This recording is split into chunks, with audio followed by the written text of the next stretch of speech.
We are Jesse and Rachel Yerbich from Bemidji, Minnesota. We just moved out to Havre, Montana in January, and we lost our 4.5-month-old son Benjamin to SIDS the end of September on the 26th of 2006. It was just a typical day, nothing really out of the normal, and Jesse was working and I was home with our 6-year-old son at the time. He is now 7, and our 4-year-old daughter at the time, Lauren, was down at my mom's house in Montevideo, Minnesota, and Ben had just kind of been restless kind of the most of the day, where he was up and he played for about an hour like he normally did after he ate breakfast, and went to go lay down again, and really lethargic after he had gotten his 4-month shots, where he just wanted to sleep all the time. And I had called the clinic about noon maybe, and they had said to bring him in the next day at 9 o'clock in the morning, and they would check his weight and his height to see if he's lost any weight, because he wasn't eating a whole lot. And I had laid him down that morning, and he had just kind of been stirring on and off, and as I was always told, you don't wake a sleeping baby, you let a baby sleep.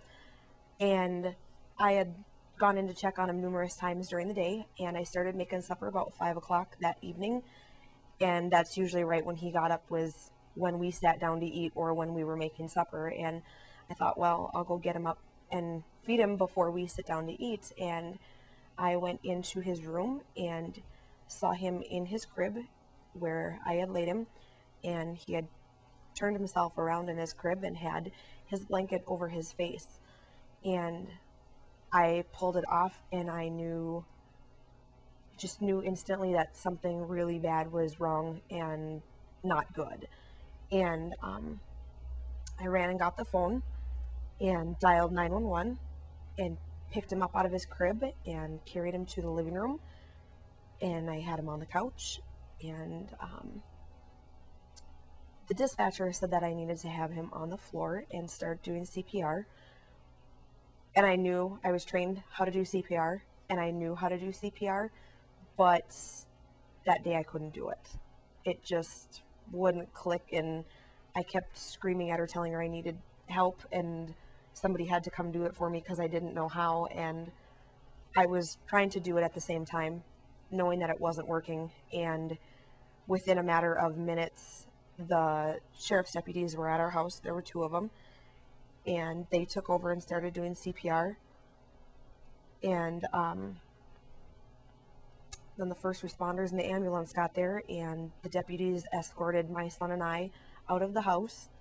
And that was probably, it was all about 5 o'clock, and they were there about 5 after 5. And they worked on him at our house until about 5:30, not a little bit later. Jesse was working 80 miles away that day, and we had called him on the phone once I got outside and told him something was wrong and that Ben wasn't breathing. And the sheriff's deputy talked to him for a little bit, and they didn't tell him a whole lot. They didn't tell me a whole lot. They just said they were working on him, and took me around the back side of the house with my son, and they took Ben out to the ambulance and took him to the hospital and worked on him there for about 20 minutes. And then my son Dylan and I got a ride to the hospital and got Ben registered, and the nurse came back and got me and stood there with me while they were still doing CPR. And the ER doctor had told me that there was nothing more they could do, that he had already gone. And not wanting to lose my son, I pretty much begged and pleaded for them not to stop and to keep doing what they were doing, because I figured they would make it better. And I figured the whole way into town I would see a helicopter coming in, and he was going to be on life support, for the rest of his life, and I'd have to take care of a baby that was like that. And I was prepared to do that, but that's not how things turned out. They pronounced it at 10 to 6, so they worked on him for about 50 minutes. And then I got to sit with Ben in the hospital, and until the family could come and until Jesse could come. And then Jesse got there, and his dad had pretty much told him, and he came in and sat with us, and we had the rest of our family there, and I think we sat there till 1, 2 o'clock in the morning with him, and the hospital gave us the time that we needed to sit there with him and to hold him and be with him until we were ready to go.